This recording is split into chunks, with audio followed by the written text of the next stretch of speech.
Yes, you specifically have been on this kick lately. We've been talking about rules of best practice Yes. that we mainly think about when we think about medicine, when we think about what we do for our normal 8 to 5. Well, not really 8 to 5, but our jobs, our 24/7. occupation, our career.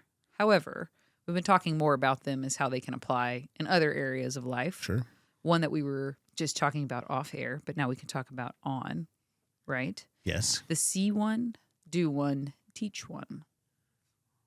See one, do one, teach one, right? That's in medicine. That's the rule of being a student, right? Is if you're learning how to do something, you see it first, then you do it, and then you teach it. And I think if we make that commitment to always being a student, always learning, but always teaching at the same time, then you can change see one, do one, teach one into see 1,000, do 1,000, teach 1,000, right? Because we do the same things over and over again so that we can become experts and that we can teach people to become experts. And then we can spread that knowledge throughout really the entire community. And I think that applies both in medicine, but it also applies in life in general. As you continue to become better and better and better at different things, as long as you're committed to being that perpetual student and committed to learning all the time, then what will happen is you'll spread that to everyone around you.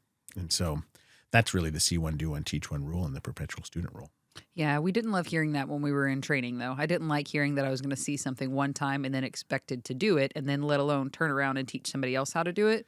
But man, was it effective? Especially for people in the occupation that we are. It worked really well. I remember the first time that rule came up was on my surgical rotation, and them saying, "Guess what? You're going to see this, and then we're going to do it. You're going to do it." I went, "That seems terrifying." And then you got to teach the next guy. But after that, you felt like you could do it. You could do it because you'd already done it, right? It builds huge confidence and it builds huge commitment, right? Yeah. How do you see that rule playing over to other areas of life, maybe specifically more so with like leadership? Well, I mean, I think it implies that you're going to learn it the first time you see it, right? You've got to be present. You've got to be in the moment to learn it.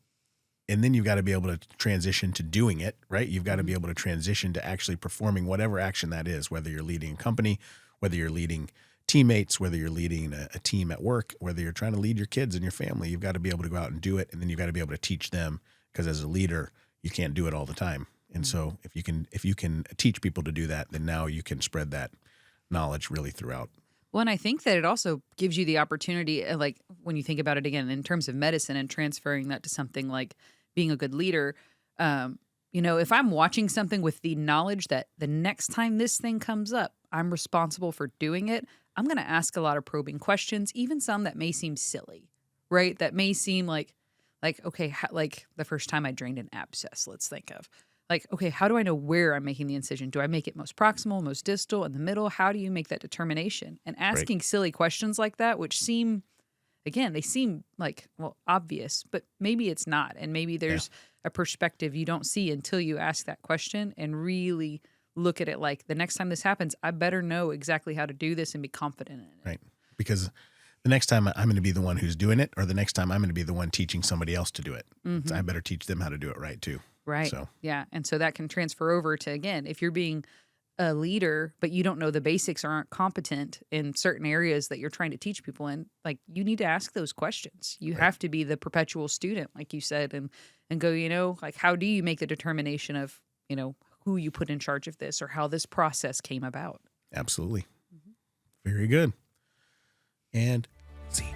Red button.